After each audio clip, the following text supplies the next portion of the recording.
Hi everybody, welcome to another week of Food in Common. This week we're going to be making what I guess Americans call casserole. I don't know if there is quite an Australian equivalent, but basically we're doing a rice dish which is mixed through with a little bechamel sauce because I'm not quite ready to get rid of comfort food in my life just yet. And along with that we're going to be using some beautiful local broccoli, cabbage, and I'm using a brown onion, but I've got some spring onions coming from our urban farm at Alphington for you this week as well. So let's get started. The first thing I'm going to do is cook the rice. So I've got a brown rice and quinoa blend that we're going to be using. You could use any sort, preferably something with a little bit of texture to it. The initial recipe called for wild rice, which is a little bit trickier to find and a little bit dearer. So I just went for this nice little mix, but you can also find a number of sort of easy ancient grain mixes as well at the supermarket these days and at health shops as well.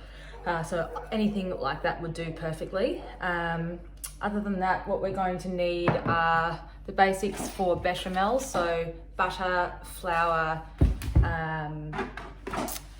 milk, and I like to pop a little bit of mustard in there as well.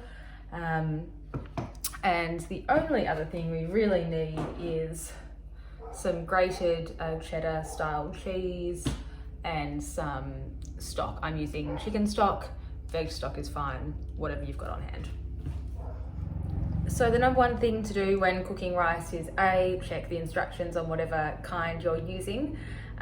Also give it a really good rinse with cold water in a sieve and just get all of that weird starch off first. And so I've got about 100 grams here, which is 2/3 of a cup.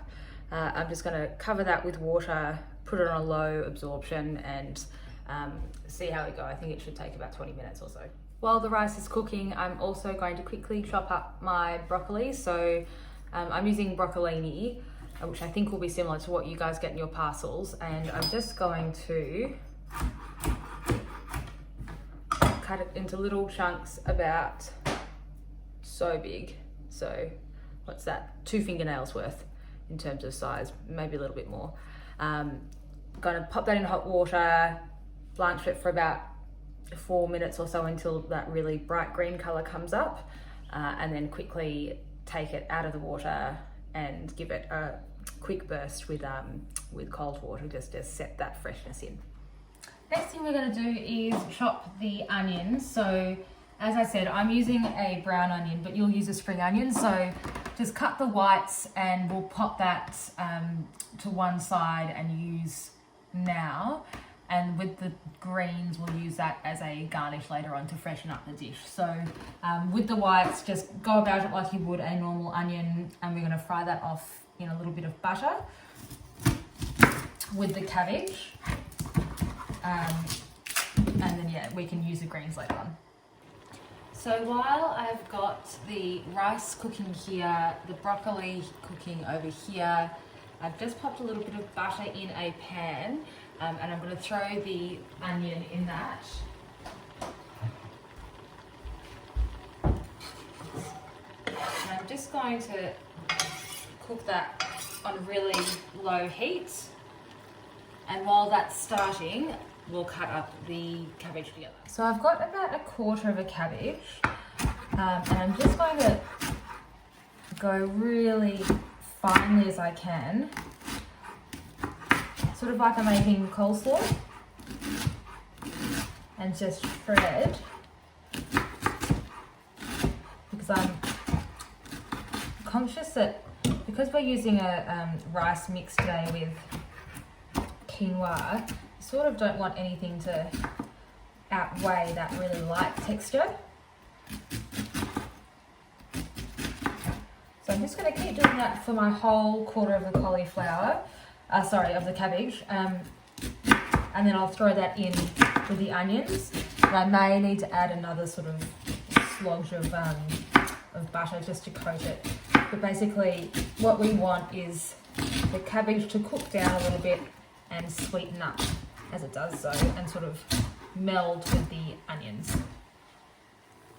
Okay, so I've just thrown in the cabbage now. As you can see, a quarter of a cabbage shredded does end up being quite a bit. However, it will cook down, and I've popped another knob of butter in, as I said I would need to, just so it really coats all of those beautiful leaves. And while we're at it, I'm just going to give it a really nice crack of pepper. I'm not going to salt it yet because there'll be plenty of salt in the cheese in the bechamel, and we're also using a little bit of stock as well, so I don't want that to overpower it. Okay, so I've just added 2 tablespoons of butter to this pot here, and we're going to start making our bechamel. So while that's melting, I'm going to sprinkle in a touch of chili powder. It says to use cayenne, I don't have any. If you've got some at home, fabulous. I'm not going to put too much in. I don't want it to be a spicy dish. It's just to give it a little bit more flavour. And we're just going to roll that around until the butter's fully. Also got my Dijon. I'm just going to add 1 big teaspoon now. But that's because I really, really love mustard. If you don't, you could put in a quarter, for example.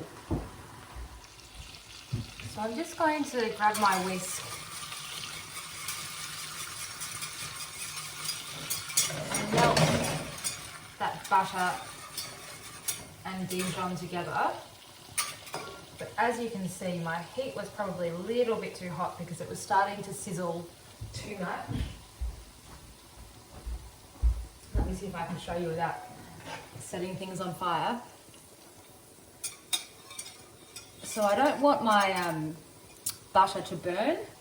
So I'm just going to take that off the heat for a minute.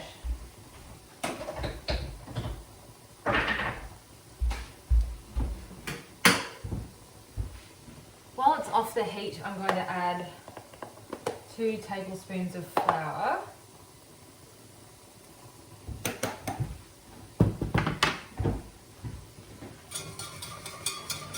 Whisk it in,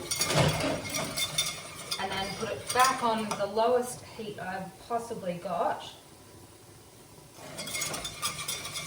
and whisk for my life. So we're going to probably need to whisk that, just the flour and butter over heat together, for around 2 minutes, because during this time we want the flour to cook, otherwise you'll end up with a sort of really floury tasting bechamel. There we go. So it's not doing too much at the moment, but it will start to sizzle a little, and you do want that because that's what tells us the flour's cooking. And while it's beginning to kick off, I'm going to go and measure my cup of milk. So it's been about 2 minutes, and now my roux, the flour and butter, is really starting to sizzle. You can see that. So I'm going to keep giving it a good old whisk, and as I do that, I'm going to add my milk really slowly, except I don't make the measuring cups for the right hand. So just whisking to incorporate, and it's going to thicken up really quickly.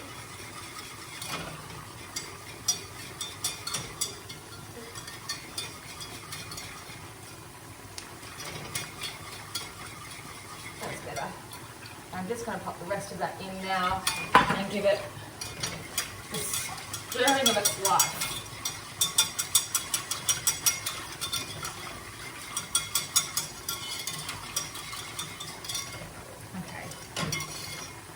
And you just want to sort of scrape the sides of your pot with the whisk to make sure you're catching any potentially lumpy bits. And then we're going to continue to give that a whisk as it goes, and it will thicken probably over the next 5 minutes or so, and then we'll add some more liquid by way of the stock. So it's been another 4 or so minutes, and as you can see, my white sauce is really thickened up. So basically it will coat the back of the spoon really nicely. And now it's looking like that, I'm going to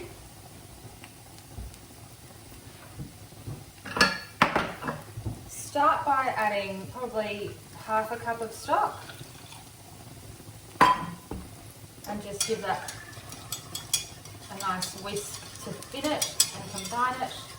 And then I'm going to add my cheese. So just throwing that right in there.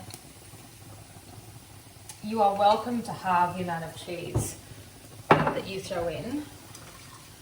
I think I'm biologically destined to overeat when it comes to cheese, so you won't see me doing that anytime soon. And we're just going to whisk while that cheese melts and get a lovely thick sauce. And as you can see, this cabbage is starting to just golden up, which is beautiful. That's sort of what we want. I don't want it too much more cooked than that. So I'm just going to turn that off the heat. Now I've just poured my rice in with the cabbage, and as you can see, even though it seems like a puny amount of rice, when it's all together with the veg, it looks pretty generous. And by the time we pop our broccoli in as well, as you can see, it's got that really beautiful dark green colour. Yum, that looks good. Just give that a lovely stir. I'm going back to look at my bechamel. And you can see the consistency here isn't quite as thick as before we put the stock in, but now the cheese is melted, it's got a bit more stringiness to it in a sense. And that's looking pretty good. I don't want my bechamel to be too thick. So I'm just going to taste that and make sure it's good. Yum, so delicious and plenty salty actually. The last thing I'm going to do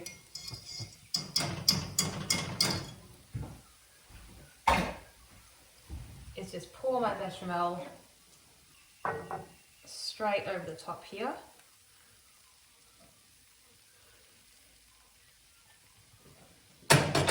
Ooh. So it helps if you can use a pan that you can pop in the oven. Alternatively, you can just pour it into a baking dish and that's fine too. Now I will say the quantity of sauce that I've just made is probably a little bit too much for the amount of rice that I have. Not that it's any great dilemma for me, because the more white sauce the better. But for some that may be a scooch too rich. Ooh.